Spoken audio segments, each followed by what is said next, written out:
Hi everybody. Sorry it's been a while. I'm actually in the middle of studying to take an entrance exam to get into another graduate course of study beyond getting a master's degree, which for those of you who aren't in the United States just know is pretty stressful. And I just turned in my thesis, so not dissertation, but thesis, and it's going through my first reader. Long story short, it's a lot of writing, a lot of research, and a lot of time. So I haven't exactly been able to post as many videos as I would like recently. However, yesterday was Steven Universe's movie, and it premiered on Cartoon Network. It was commercial free, and I guess for what I understand, there will be more Steven Universe after this, so I'm excited for that too. I am going to be talking about some spoilers while discussing how I felt about the movie, so if you haven't seen it, I recommend that you go watch it if you don't want me to spoil anything. If you really don't care, as always, or if you've already seen it, of course, you're welcome to stay here and just listen to my 2 cents worth of what I thought about it. There were a lot of things in it that were really important lessons, I felt like, which Steven Universe, as you all know, is really chock full of those, and not in ways that are necessarily outright preachy, which I always appreciate because I feel like it respects the audience's intelligence enough, regardless of age. I know that Steven Universe has become pretty popular with a wide age demographic, myself included, because I'm definitely an adult. But I think that's just a testament to how wonderful it is as far as its social commentary and all the layers thereof, from simple messages like one of my friends and I were talking about it, and it was basically like, hey, somebody can have a father who maybe he ends up actually having a lot of money, but he has a lifestyle that he enjoys, like living out of his van and having a car wash and doing his day-to-day stuff and writing music and things. And that's a valid way to live, and that you can still have a kid who maybe doesn't attend public school or even a private school and have that kid turn out perfectly fine, and all those kinds of things that are there, and yet people, I don't always feel like, really address those as being I don't know, they just don't address them as what they are, which are really social messages and cues of being like, hey, not everybody's life ends up the same, and that's okay. And the other beautiful thing that a lot of us in the GLBTIQA plus community appreciate about Steven Universe is the fact that Rebecca Sugar and has really pushed the boundaries of and like everyone that she works with on that show have really been great and helpful in pushing the boundaries of bringing issues related to that community and the communities that are part of the LGBTIQA plus umbrella to the forefront of just storylines, and I mean in a way that's beautiful and also supports it without like focusing too much on it, which is just so good. As for the movie itself, oh my god. Okay, so obviously you're free to completely disagree with me, because that's life, but I kind of felt like Spinell, and this is where I'm going to start. It's spoiler time now. I felt like Spinell, actually, with the way she was animated, it seems like she was kind of a parody of perhaps a certain mouse. I don't know. It was just like the way her hair was and the way her goofy animation was, which was very vaudevillian, actually. Like really, really early Disney animations were like that. Okay, I said the D word. Yeah, Disney animations were like that. See, I'm like getting freaked out. I'm like, please don't kill me, Disney. It's just that I think that's fascinating because it opened with the storybook, right? Which is a nod to a lot of Disney animated classics, full-length animated classics, full-length feature films that were animated in 2D. Now not anymore. Sad face. I'm okay with 2D and 3D, it's fine. But I just felt like that. I feel like Spinel as a character was really going like, hey, let's go back to like when cartoons were wacky and silly, and just we didn't have to have all these complex emotion driven character development arcs, right? I felt like she represented a little bit of that, like all the naysayers and all the people who are like, but cartoons shouldn't have these things in them. Children and other people can't possibly handle that. There's no way anybody would ever watch or, identify with any of those storylines and the characters that have them. And I felt, the kind of hatred that she had of being left behind. There are a lot of layers to that, and I'll get to them in a minute. But the layers of her feeling like she was left behind, I felt kind of like Spinel, if she is supposed to be kind of like a parody of that kind of sentiment in animation and storytelling, especially for children, that it's kind of like, don't leave me behind, don't abandon me to these more complex storylines. I feel so, and I'm angry because how dare you be successful? How dare you be able to reach people where they're at? Which is what Steven Universe does, both literally in the show, and I also think as a fandom.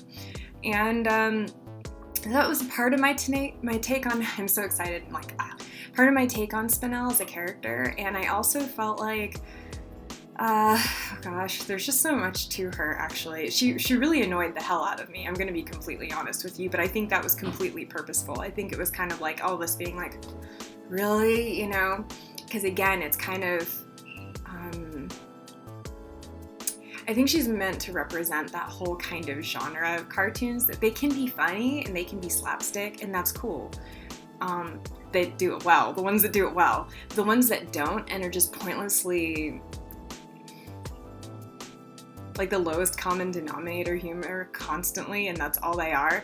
I felt like she was just like, yes, be annoyed by that, because that is what you have been spoon-fed for a lot of your childhood, and there's a lot of things still out there like that, that are specifically also targeted towards kids and are part of animation.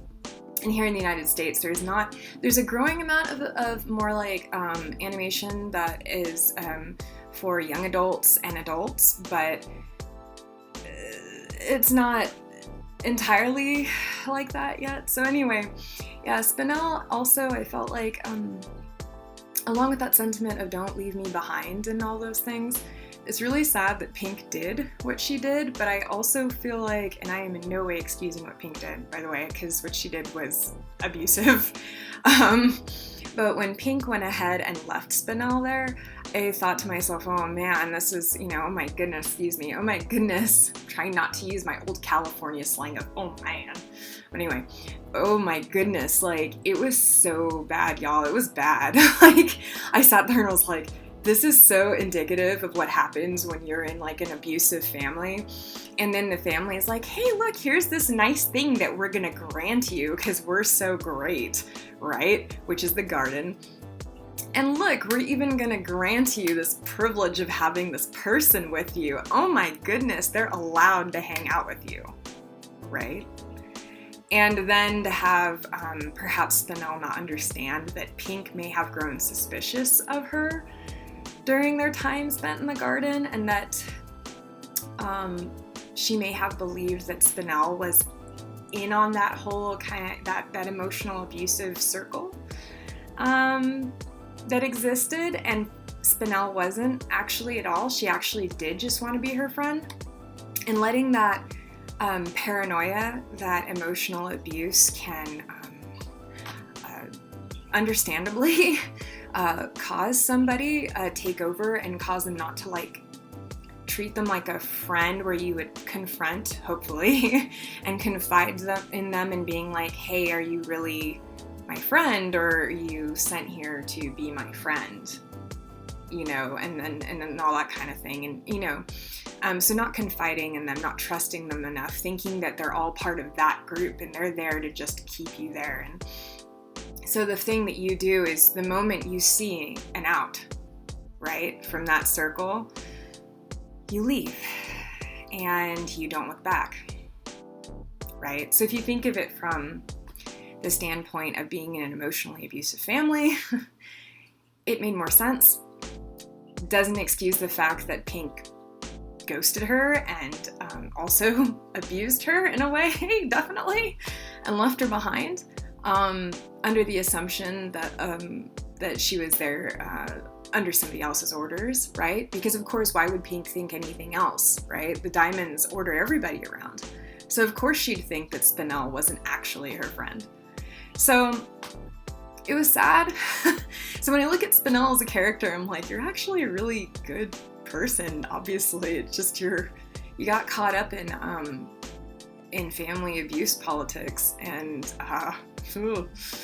literal politics as well. So that was another layer to look at that I was kind of, when I was watching it, I was like, this seems awful for, oh no, it's that, like, this seems familiar, uh-oh. Because what happens too is, you'd argue, oh, well, if Pink was really such a good person, why didn't she reach back, and try and talk to Spinel after she became Rose Quartz on Earth and formed the Crystal Gems, right? And I'd argue again, it's the same thing. It's that paranoia. It's that paranoia of, if I reach out and risk the fact that this person may or may not be attached to the people who have emotionally or otherwise abused me, I run the risk of bringing all of that back, right? And of course, Pink had pretended to be gone, right? So you couldn't jeopardize that whole new life as Rose Quartz. So there were a lot of layers going on there. That was pretty intense. I'm trying to think of some of the other things that I thought were interesting. Definitely everybody trying to get their memories back, and the ways in which that was done was quite fascinating to watch unfold. I know that I'm not alone in probably being like, what's some of that? And I don't know, like, I thought it was really fascinating too that Pearl got her memory back from familial love, it seemed like to me. Yeah, because when the fusion happened and she saw that, and there was like that wave of heartfelt emotion that overtook her and she got her memories back, I felt like that was really for me, it seemed like the idea of, oh, this is my family, right? And how beautiful that was. Because it's not what we think of as, like we're not brought up, I won't say trained, but I mean, they kind of do. They kind of brainwash us into thinking that a family has to look like a nuclear family, and it's not true, right? And Steven Universe so wonderfully points out how that is so not true in many different ways. So, again, very validating for a lot of people who grew up in situations that are not like that, right? And then having to deal with people being weird about it, which you don't need to be weird about it. So Pearl getting it back that way was like, oh, it was so sweet. And then Amethyst, I think it was neat actually that Amethyst was the one that came back first, which in some ways I think was also due to the fact, at least to me, that not so long ago, Steven was still more childlike, right? And Amethyst has a very childlike spirit and personality, I feel like, and she was stuck in that kindergarten form, right? So she was in that child mode.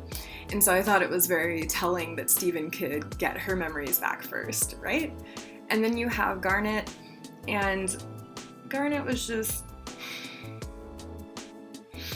it made me so happy.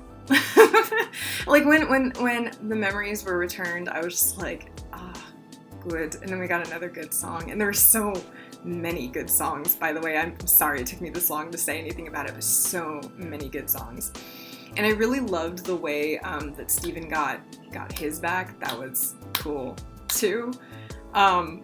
And just the Diamonds, by the way, can we talk for a minute about how the Diamonds were like in the beginning and then in the end, and they had the reprise of their original song, and how great that was, and how beautiful that was, and how everything came full circle musically from like a music perspective. Oh, it was art. So much art. And I also loved the fact that, again, like I was saying, there's a lot of nods to a lot of different types of pop culture in Steven Universe. Always, like there's definitely anime references always, especially in this movie, but I also feel like, yes, there were references to old school animation, like not just Disney, but like Betty Boop, right? So the early animation, right? And that kind of style, it being kind of bouncy and a little bit drug-induced looking, which we're not going to talk about that in early animation history, but yeah, that was fascinating. So with Spinel, it was like that. And then the nod, I felt like, to, like I mentioned it before in my other Steven Universe post, that White Diamond actually, like, the design for White Diamond reminded me so heavily of the Metropolis, the silent film, the German one. Just like the way that White Diamond looks and everything, and then to have all three of them being singing in the beginning and then in the end, it was very like classic Hollywood to me, their harmony and how they were all doing the just everything. Like everything was so, that whole number in that beginning and in the end was very classic Hollywood to me, it was. And by that I mean like the stereotypical American early Hollywood era, right? So stuff you'd see on channels like Turner Classic Movies, which I happen to really like film noir. Like I like Noir Alley and the Private Eye stuff, right? It's like Humphrey Bogart. And I also like a lot of silent film. I also like the fact that a lot of silent film was really before Americans really got into the film biz as heavy hitting as they did later. So a lot more of the silent films are actually, that they play on Turner Classic Movies anyway, are foreign, and I feel like that adds interesting layers to it that I otherwise wouldn't be exposed to, which is again also why I like watching foreign media in general, which is why I have dark videos and stuff like that. So and why I watch anime and weird historical dramas from different countries, which I appreciate, but it's like I sit there and I'm like, I am fully acknowledging that just like anything coming out of my country, it's gonna be influenced by some narratives. Am I right or am I right? Yeah. So storytelling in this was good. It really did feel like a love letter to the fans, and I think that's basically what they were going for. I want the soundtrack super bad. Like, it's just so good. This is one of the only shows that I don't get irritated when there's music, which is weird because I actually don't mind musicals. I'm not like gonna go out of my way to go and watch them, but they're okay.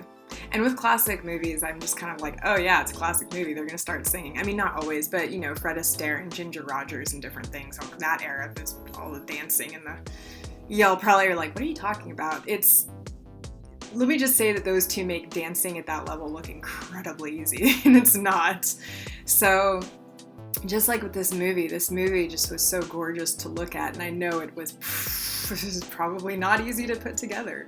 So on that note, just make sure that as you're able, some of us were kind of maybe not able, to make sure that you invest in your fandoms, man. Like again, my Californianness. Invest in your fandoms, please, y'all. Please do it, because like, it's so important, right? That we support the people that bring us so much joy. And because they work so hard at it.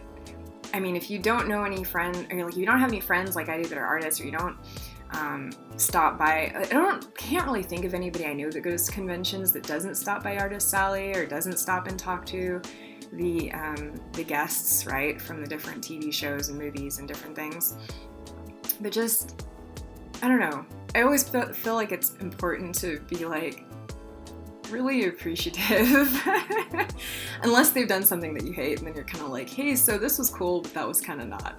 It was so not.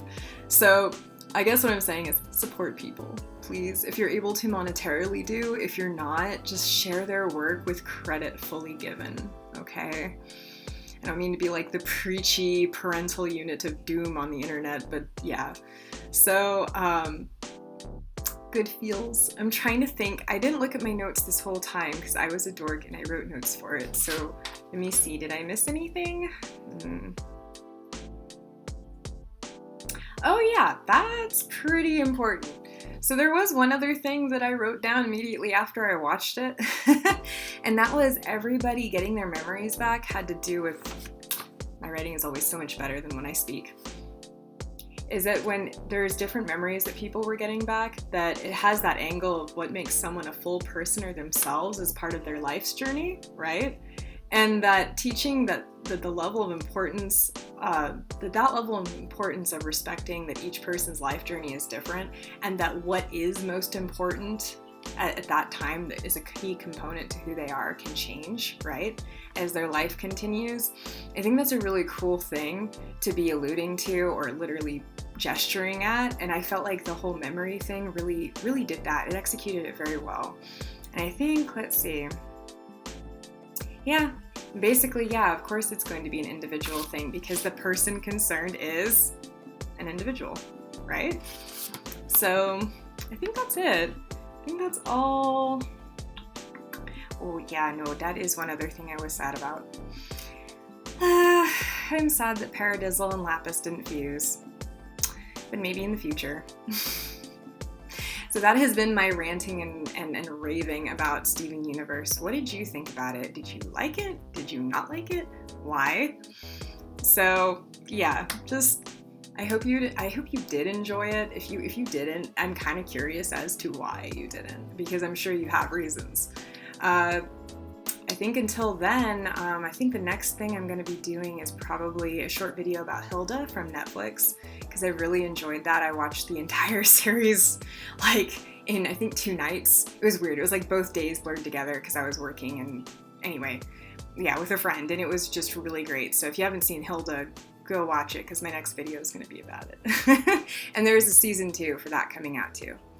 So on the animation side of things, Steven Universe was fun. This is Kelly with Eclectic Entries. If you enjoyed this video, obviously you can subscribe and hit that bell. Take care as you're able.